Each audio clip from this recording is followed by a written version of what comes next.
Hello, I am Jan from Prague, the Czech Republic, and in this video I want to show you my favorite app called ProCamera. I have been using it for many years when I need something special for my iPhone photography, to slow down motion, to focus more precisely, or to manually adjust some important parameters. In short, when I need settings from traditional cameras. ProCamera simply helps me with the functions that the iPhone can't do on its own.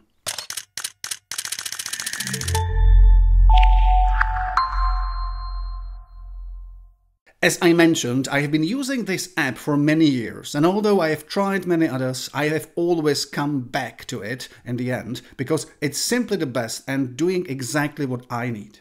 And an important note, this is not a photo editing app, although it can do that too. Its main importance is that it adds some features from traditional cameras to iPhones. So let's summarize in this video why I love it and what it can offer to photographers. One of the key principles is that, as you can see from these shots, ProCamera immediately gives you the feeling that you are in control, that you're able to set, as you can see, shutter speed or ISO or exposure compensation, simply all these fantastic things you need from proper cameras or, so to say, from many Android ones. And one of these functions which are worth to mention is the ability to turn on very different types of files into which you are saving it, from JPEG to HEIFs to TIFFs and of course to RAWs, which might be handy especially when you own an older iPhone which might not have the option to work with the Pro RAW, which is extremely interesting. Also, there are many modes you are able to use, and out of these, what I really like most is something called SI, which is semi-automatic mode. And again, it's very easy to understand how it works because it helps us to solve one of the biggest problems you'll be facing any time when you'll be shooting your dogs or friends or biking friends in low light, because the motion would be blurred, the pictures just will not be nice, as you can see in that example of the dog running in the rather terrible weather. And we are able to set shutter speed to slow down the movement, to get rid of the blurred shots, and it's really important. And please do note, I am not trying to teach you how these things work. This video just should give you a lot of inspiration and show you what ProCamera can actually offer to you. By the way, when your dog is set and famous and sharp, you can play with something which is called panning. And panning means that you, for instance, can coordinate movement of your hand with the running tram or a car, and you're able to achieve that sort of lovely trick that the tram or the car are perfectly sharp, they are not blurred, but the background looks like you can see in these photos. It's blurred and the photo has a very dynamic feel, and it's just interesting trick. And not too many people know that you can actually achieve this with a mobile phone. The trick is that you have to set the shutter speed to the levels which would blur the background and keep the object in focus and sharp. Basically, you set shutter speed and then you move together with the tram or the car. Again, very easy, very nice. Apart of all these tricks with motion, one of the features of ProCamera I really love is what you can see here in many examples. It gives you the option to split focusing and finding the proper levels of exposure. Again, you can see it very easily here. I just touch my screen and the thing I want to be in focus is immediately focused. And I can very easily just move there and back, and it's extremely easy, extremely helpful that you are in the full control of what gets focused and what is just out of focus for the moment. And again, if you compare that with the features your iPhone has by default, this is much more complex and much more useful. We'll get to what the gold color means, but before we do it, just a note about the yellow circle. The yellow circle means exposure, and as you can see here, if I just move it there and back, I tell the camera whether the global setting of the photo should be darker or lighter, and it gives me immediately option to change the exposure levels of the shot. And so to sum it up, the great thing is that I am able to split focusing and find the proper exposure, which is just great. And now let's explain what the gold color means. You have probably guessed it. It's something called focus peaking, and it means that the parts of the photo which are in focus, which are sharp, are actually shown by the color for a part of the second.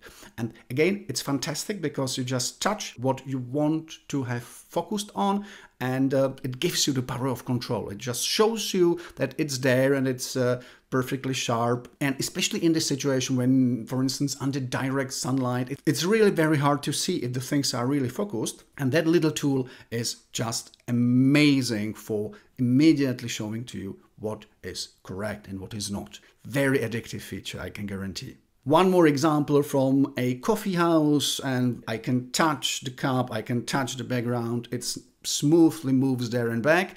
But I want to show you one more thing, which is called manual focus. If I just hit here this button, this square, immediately the camera stops focusing automatically, and I can, by touching that roller on the right hand side, tell the camera where should the level of sharpness, level of focus be. And it's amazing because it gives you perfect control.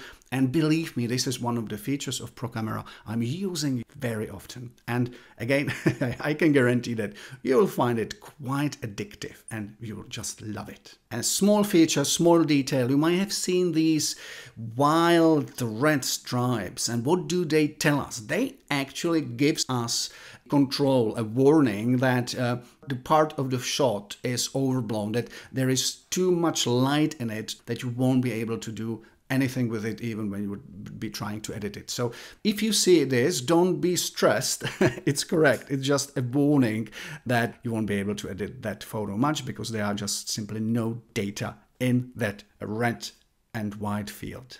Again, you might not be using this every day, but time to time, it's really handy. I'm sure you will really like that little feature. It's called auto perspective correction, and it does exactly what you see here on these examples. It helps you to take shots of architecture, of towers, of buildings, which typically would be just, as I say, falling towards you because you are just shooting from underneath of them. So the perspective is distorted, and that little really very useful feature just prevents your shots from being destroyed and helps you a lot. Well, having said that, of course, you have to be very careful because at certain levels the shots are just not natural at all, but it's just a matter of a couple of attempts and you quite like it, I am really sure. The meaning of that video is not to give you information about every single feature of ProCamera, because we would need a really long time. So just very briefly, you can see that there are some more options like portrait, stream, and many others. Maybe just let me show you for a couple of seconds the video. Video again gives you a very nice controls of what you can do. You can see everything right here on the recording screen. And there are some manual controls which are very useful, as we'll see in a couple of seconds. And one of the great controls you are able to use both in video and photos is something which is called white balance. You again can see these two letters W and B. And what it does, if I touch it and I start using that roller here on the right side, it changes color of the light. And it might sound a bit, well, complex or complicated, but it is not. It really helps you a lot because, well, for instance, if we start shooting in that pub, you can see that there is a lot of yellow color, and just by touching that roller, I'm able to make it a little bit more blue, or simply to get rid of the unnatural yellow tones in the shot. So again, very, very useful. And this is just a very private point I have, because one of the reasons why I really fell in love with ProCamera was something called VividHDR, which allowed us to, as you can see here from these examples, to record several photos and then combine them into one, getting rid of shadows and creating really great effects. But you actually can't get that extension with the new versions of iPhone, so you can use it only if you bought it years ago. And well, the ProCamera creators basically tell me that time has moved on and that iPhones can do these HDR tricks on its own, which is true, but still I really liked it, so I wanted to mention it at least here at the end. So thank you so much for your attention. I hope I gave you some inspiration, and take care. I am Jan from Prague, the Czech Republic.